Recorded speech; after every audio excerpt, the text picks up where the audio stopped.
desses poderes, enfim. E, perdão, mas a sua pergunta na sequência foi? Então, e essa aqui agora na sequência foi o que são atividades indutoras, né? Assim. E o conceito de capitalidade que você traz para discutir o Rio de Janeiro. As atividades indutoras são aquelas capazes de gerar renda associada a uma renda primária. Você tem uma atividade que seja, por exemplo, o setor de serviços. Ele está totalmente associado a uma capacidade de gasto relacionada àquele serviço. Uma atividade indutora seria atividade industrial, por exemplo, que ela gera riqueza associada a uma área. E a partir do ponto que ela gera emprego e renda primária, ela induz todo um sistema de serviços em torno daquela atividade. Ela pode ser centralizada ou não, pouco importa. A questão é você ter como associar a um núcleo de geração de riqueza e capacidade que seja sustentável e se mantenha, e que não flutue a partir da capacidade de gasto localizado ou não em determinado setor.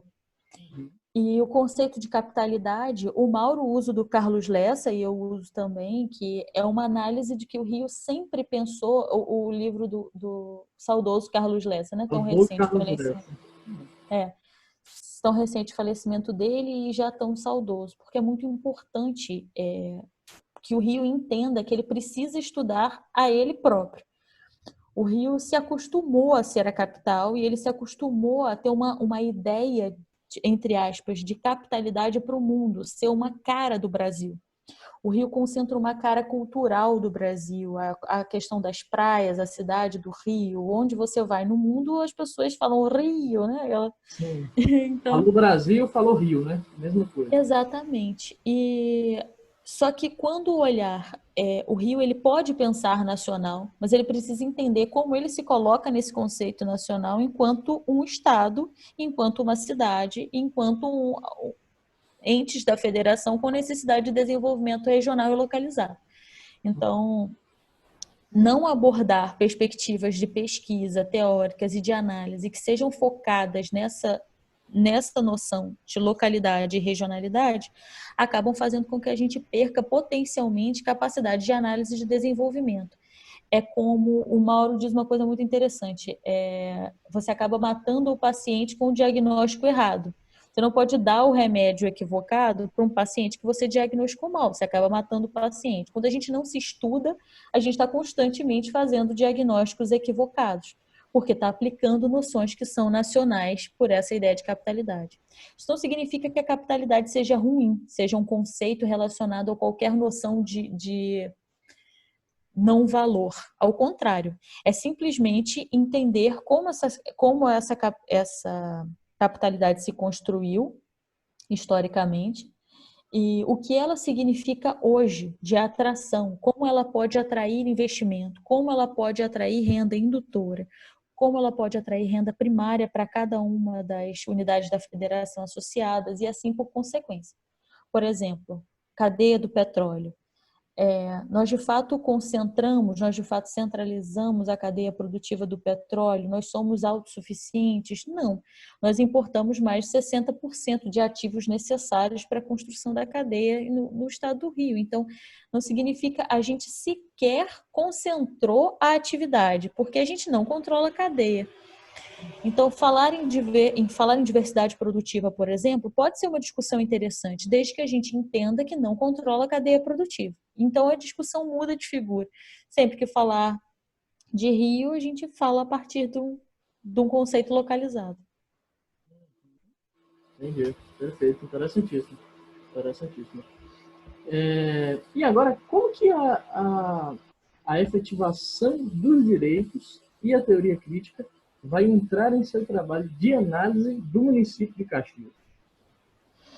Entrou, na verdade, previamente. A intenção era era literalmente verificar se direitos humanos eram caros ou como a gente acessava a dignidade através da capacidade de gasto público.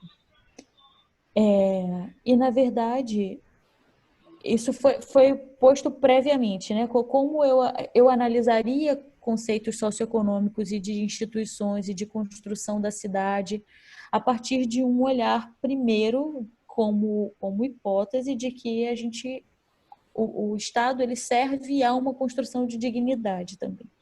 A noção de dignidade e a uma independência, a uma autodeterminação do cidadão, a ideia de colocação de autogestão, independência, mas não em conceitos vagos ou, enfim, ou específicos, porque não foi o que permeou, no final das contas, o meu trabalho.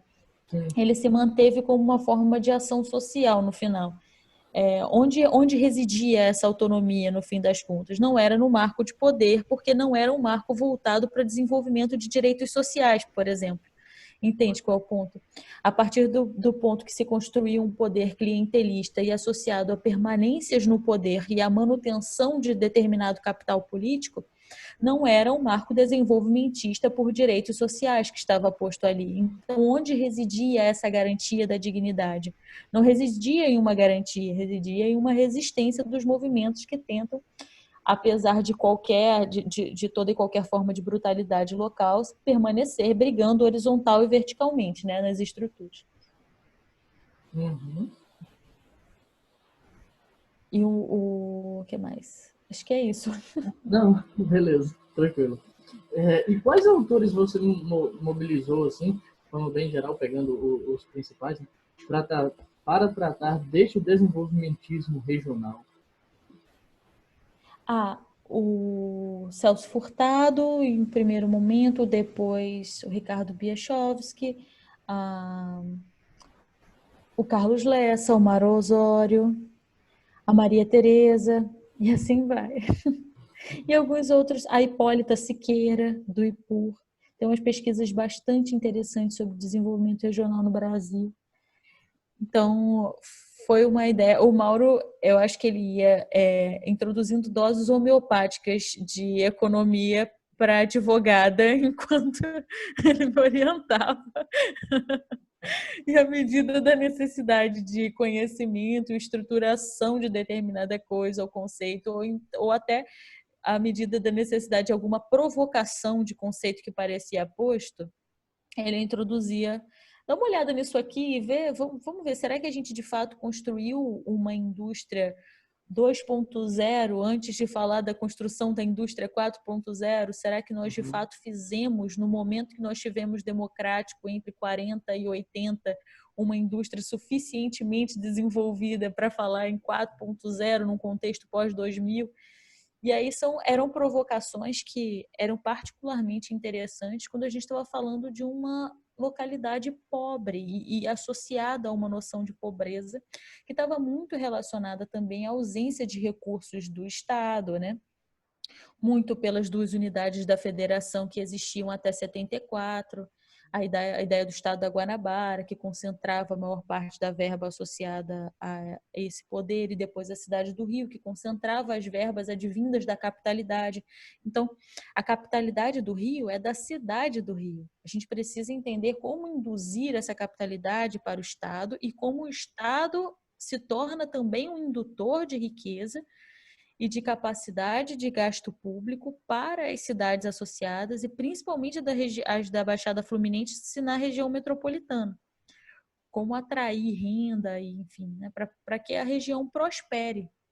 Não é interessante para nenhuma, interessante que eu quero dizer, ainda que pareça interessante para um marco político clientelista, não é interessante em nenhuma perspectiva que uma parcela considerável da população do Estado se mantém empobrecida. Na verdade, ela só se mantém empobrecida pela necessidade da clientela, mas por uma coisa que alguns economistas também citam como quando você altera a estrutura de poder, você tende a gerar resistência. Então, isso quebra o marco da clientela. Só que talvez seja preciso rever os marcos e rever as necessidades, essas colocações tão antigas e essa forma de fazer local, em torno de uma outra forma de construção de poder. Por exemplo, Caxias foi ocupada, principalmente no século XX, a partir de 40 teve um boom migratório pelo acesso à terra. Caxias significava o acesso à terra, principalmente para famílias que vinham do Nordeste, porque a terra era barata. Mas por que a terra era barata e por que se acessava a terra? Porque Caxias se tornou, num primeiro momento, uma coisa que uma professora muito interessante de Caxias diz, a Marlúcia Souza. Ela é uma historiadora local do Museu Vivo de São Bento. E ela criou um conceito de periferia da periferia. Quando a periferia do Rio já se tornava cara no acesso à terra e cara para a colocação da população empobrecida, essa população começou a migrar para a Baixada Fluminense. E vinha, por exemplo, vinha um migrante nordestino, se colocava em Duque de Caxias e depois toda a família vinha. Não por uma questão de acesso a emprego e renda, mas de acesso à terra e a colocação de toda a sua família em um espaço que fosse seu, de solo mais próximo de uma região central e nuclear como o Rio de Janeiro.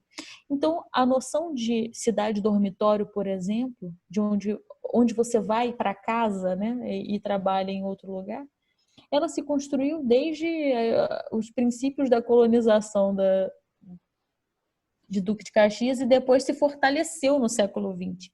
Só que essa terra que foi acessada a um valor barato, ela foi feita a partir de loteamentos que, quando não irregulares, que não pensavam uma colocação de estrutura urbana. Não teve uma reconstrução do saneamento urbano, por exemplo. Você pensa na estrutura que é necessária para uma antiga fazenda ou para uma fazenda, a partir do ponto que acabaram os beneficiamentos, por exemplo, como polo cítrico ou outras formas de subsídio para beneficiamento de colocação agrícola no território, essa terra virou cara e não produtiva. Então, os proprietários, através de administradores locais, então a noção de poder e construção no território também não era das elites, era dos administradores que deveriam garantir a propriedade destas elites. Então, através desses administradores, os grandes proprietários de terra fragmentavam para ganhar o máximo dinheiro possível a partir desse loteamento. Então, tem pouca construção de ideia de cidade no que a gente conhece no perfil de urbanismo e acesso a serviços com um perfil urbano, enfim. Você pensa que se manteve a estrutura de uma antiga fazenda loteada em agora para diversas famílias. A cidade nasceu depois do loteamento. E sempre atribuindo, imagina, esse primeiro administrador de fazendas locais, que virou aquele que loteou a terra e que ganhou dinheiro com esse loteamento, porque ele ganhou alguns desses lotes, enfim, e uma parcela da fazenda, ele vira o primeiro acesso ao poder local. E quem essa pessoa apoia, seja num modelo democrático ou não democrático, através do voto ou não, se torna um poder, um capital político ou um capital de poder local. E essa foi uma forma de fazer e de construir poder que há muito se estabelece em Caxias e atualmente se manteve no bairrismo e no clientelismo. Então isso se mantém até hoje. Sim. Na verdade, a minha intenção, e acho que a intenção de nenhum historiador que pesquisa Caxias é ser fatalista na análise histórica. Mas a análise da história política e da ocupação do território é fundamental para entender como se deram as bases de poder hoje. Mas porque uma coisa que a Maricato fala, por exemplo, sobre o nó da terra, as questões que são intrínsecas à colocação da população em um território e a construção dessa população, a noção de pertencimento a um espaço e como ela se constrói nesse espaço, como ela são fundamentais para determinar quem ela elege como representante e quais são os poderes que vão se construir naquela localidade. Independente da forma como a gente faça essa análise, que seja a análise de marco institucional do Douglas North, sendo a análise de marco de poder do Mauro, sendo uma análise historicista e de perfis de história política da Marlúcia Souza, enfim. Independente de qual seja a abordagem, são contextualizações fundamentais para a construção daquela localidade, né? E Caxias talvez tenha que repensar não só regionalmente, mas repensar também localmente para construir, para conseguir desconstruir essa colocação do marco de poder.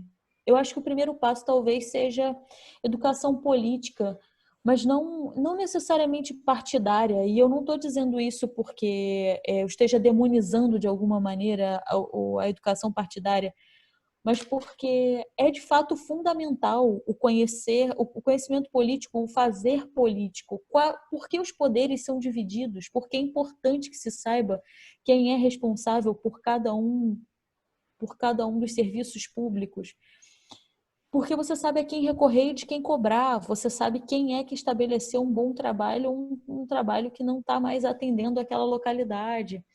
Você sabe o que de fato é acessar direitos ou o que é, ao contrário, restringir o acesso aos direitos. Talvez um loteamento signifique hoje, em muitos termos, restringir acesso a direitos e não acessar o direito à terra, à moradia, à propriedade. Interessantíssimo. Interessantíssimo. E com relação à metodologia, Yasmin, como é que foi mais ou menos que você delineou assim, o trabalho? A primeira parte foi pesquisa, eu usei o dado primário, seja bibliográfica ou então as pesquisas históricas do Museu Vivo do São Bento. E uma segunda parte relacionada a entrevistas e ações que, na verdade, acabaram não se estendendo, mas a ideia era ter uma segunda fase de ações sociais. Mas eu acho que falta pernas para os 2 anos do mestrado para conseguir desenvolver.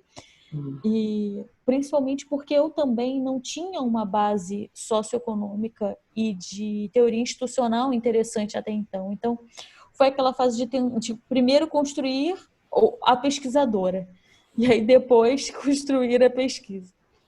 Eu acabei não tendo pernas para fazer bem feito ou uma coisa mais, enfim, de ação social local. Então, acabou sendo pesquisa histórica, bibliográfica e algumas entrevistas também locais que, por uma série de razões, acabaram não sendo nomeadas diretamente ou apenas no corpo da dissertação, justamente para que essa identificação dos marcos de poder e dos poderes locais não se tornasse alguma coisa de alguma maneira perigosa em nenhum aspecto. Entendi. Entendi. Interessante. E aí, vamos lá. Por que enfim, eu ia perguntar isso aqui, mas acho que você já comentou relativamente bem com relação a essa pergunta que eu estou falando, então vou passar para uma próxima. Por que o aumento da renda pública não é capaz de quebrar o ciclo de pobreza, clientelismo e as desigualdades existentes em Caxias? A principal resposta talvez seria uma escolha política. O aumento da renda pública ele pode aumentar a capacidade de gasto público, mas ele não necessariamente altera a colocação do poder local e a construção das bases ideológicas e socioeconômicas que levam à escolha desse poder, quando é de fato uma escolha. Quando é uma escolha através do voto, ou enfim, não é necessariamente a capacidade de gasto público, ela tem que ser associada à construção de direitos sociais e uma emancipação do fazer político pela população, para que assim sim se desconstrua um marco institucional tão profundo, um marco de poder tão profundo que já se construiu na Baixada Fluminense. Não está necessariamente associado diretamente à renda. Até porque muitas vezes quando se associa diretamente a emprego e renda, existe uma, entre aspas, fuga do local e não a permanência por resistência. Gera existem relatos de moradores, foi interessante isso, durante o primeiro ano da dissertação, eu visitei algumas pessoas, eu visitava casas, eu queria mapear exatamente qual seria a metodologia de abordagem e as pessoas diziam assim, Caxias é uma cidade que maltrata a gente, minha filha. E eu lembro de entrar em algumas casas de terrenos muito alagadiços, em que as pessoas demoravam para conseguir construir. Primeiro, elas subiam o chão. E aí, quando elas tinham condição elas subiam o teto. Então, algumas casas tinham um pé direito muito baixo, porque primeiro a família tinha aterrado o solo para que não entrasse água na casa e não destruísse eletrodomésticos, móveis, etc. E aí depois, a partir do ponto de uma possibilidade, né, financeira, as famílias levantariam o teto. Então, existiam casas que estavam exatamente no meio do caminho. E aí, quando as famílias relatavam Caxias é uma cidade que maltrata a gente, você entende, mas é a cidade em si ou é a ausência de direitos relacionados à cidade especificamente e a escolhas políticas de não aplicação do gasto público em torno de uma emancipação do fazer político pela população. Só que é muito difícil você explicar. Não é só explicar, não é explicar no sentido academicista da coisa, mas é explicar, mesmo no sentido social, quando você retira algumas coisas que são intrínsecas e você não tem absolutamente nada para colocar no lugar, eu acho que é o momento em que é tão importante a gente ter estudado antropologia de pesquisa ou coisas do gênero. Você precisa entender qual é a responsabilidade do pesquisador em alguns cenários.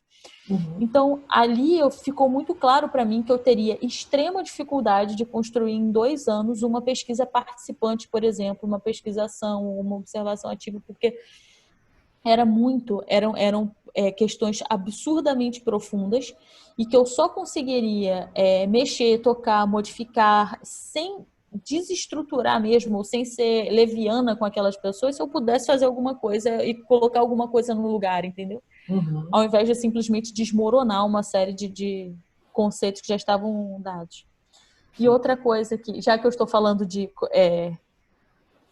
cultura local, existe e eu digo isso na dissertação em determinado momento, de Caxias crescer em torno de um não lugar ou de um não ser, porque não só relacionado à ideia de cidade dormitório, mas também relacionada a uma coisa cultural que existe no lugar de dizer, eu vou a Caxias. Mas Caxias significa eu vou ao centro de Caxias. Você está no bairro, que é o que significa a sua permanência, existência. E aí você se desloca para Caxias quando você vai ao centro. E quando as pessoas dizem eu vou lá no centro, é centro da cidade do Rio. Então a noção de serviços, colocação, acesso, etc., de uma série de coisas, ela está também muito relacionada à noção de lugar e pertencimento que as pessoas criam. Uhum. E às vezes não significa que muitas dessas pessoas também não sejam resistentes em algum aspecto, porque muitas são, porque eu visitando os meus parentes falo isso, ou indo à minha casa. Quando eu estou no meu bairro, eu também digo, eu vou a Caxias quando eu vou no centro. Porque é cultural, é a construção, é a forma como você olha o lugar. E depois eu passei a me questionar isso, eu falei assim, putz, mas eu tô aonde então? Eu não tô, se eu tô indo a Caxias, onde é que eu tô? Exatamente. Interessantíssima essa questão. Muito interessante mesmo. Quem for de Caxias, ou até mesmo do Rio, ou que eventualmente gostar desse tipo de discussão, vale muito a pena ler. Vale muito a pena ler por todos os aspectos a dissertação da Yasmin, mas só por esse aspecto em si já é bem interessante de você refletir. É gostoso de você ficar gostoso no sentido de tipo leva assim a uma vontade de pesquisar mais aquilo, sabe, de você se aprofundar acerca dessa questão, porque me parece que isso resvala numa série de outras questões, como por exemplo a própria o que me pareceu ler, o que me pareceu ser, tá? Isso é uma leitura minha, que não sei se necessariamente você vai concordar, que é a própria falta de estruturação de Caxias, de uma racionalidade acerca de Caxias enquanto cidade. Né? Parece que falta uma ideia de cidade, sem querer desprezar a cidade, não é isso, né? Você está entendendo, né? Mas de um pensar cidade, sabe? De uma estruturação, de um planejamento, de você criar ali essa noção que justamente as pessoas têm de tipo, ó, Caxias é só ali o centro, né? E o outro centro é a cidade do Rio de Janeiro. Né? Então é bem interessante. É interessante comentar que não tem a ver com a população especificamente, nem tampouco com a ausência de quem resista, mas é justamente com a forma tão coordenada, intrínseca e, não sei, com as escolhas postas em torno de um marco e capital político, enfim, que fazem com que isso seja constantemente aprofundado, ainda que se resista. Uhum. Ainda que os movimentos estejam tentando e que historicamente as pessoas resistam, porque as pessoas resistem historicamente, Com certeza. e que as tentativas ocorram, apesar de qualquer adversidade, essas escolhas, elas entende por que o conceito de marco de poder é mais amplo? Porque independe do que é diferente de dizer que Caxias é clientelista, que é mais estático, Mas E, porque quando se diz que é um marco de poder clientelista, ou que se aproxima de um modelo clientelista, significa que, apesar das pessoas resistirem, apesar das pessoas tentarem, apesar das pessoas sentirem na pele que são maltratadas em algum aspecto, como eu usei a palavra que me foi dita, né? Elas isso se reproduz, é um modelo que se reproduz, ainda assim as mesmas elites políticas são reeleitas. É difícil construir uma perspectiva de resistência e de oposição política local que não seja ameaçada, espremida mesmo em algum aspecto, e que os movimentos sociais não sofram tanto com essa capacidade de desarticulação que gera um marco de poder que destrói a capacidade do maior número populacional identificar quais são as estruturas de fazer político. Quando você não acessa essas estruturas, você não acessa a construção em si do Estado e a construção da política pública, a construção da cidade, a construção do fazer público. Da mais alta da maior para a menor unidade da federação, entende? E pouco importa aí a capacidade de renda no final das contas. Se todo o resto que orbita a capacidade de renda para construir poder está na desestruturação, a renda ela precisa batalhar muito, entre aspas, por conta própria para conseguir reverter tantas outras coisas, tantos outros cenários. Então, por isso que eu sou meio cética também em relação a uma noção que seja estanque em riqueza-pobreza. A uma análise centro-periferia que se relacione necessariamente à riqueza-pobreza. Eu acho que passa necessariamente por história política. Por isso que é importante que os movimentos esses historiadores locais são de fato resistentes naquele cenário. Então, e essa é uma construção que é fundamental para fazer contextualização de qualquer coisa. A minha pesquisa teria sido impossível sem os relatos históricos, por exemplo, desses pesquisadores, desses historiadores. faltaria materialidade, então, talvez você até ganhasse, vamos colocar assim, talvez um nível maior de abstração, mas talvez não fosse tão precisa como de fato foi, né? E acabou sendo. Talvez sim. Talvez eu ganhasse em conceito e fosse trabalhar mais profundamente alguns conceitos que eu não trabalhei talvez não tão correto ou não tão profundamente na dissertação, mas, por outro lado, faltaria o dado histórico, sim, e o dado do território.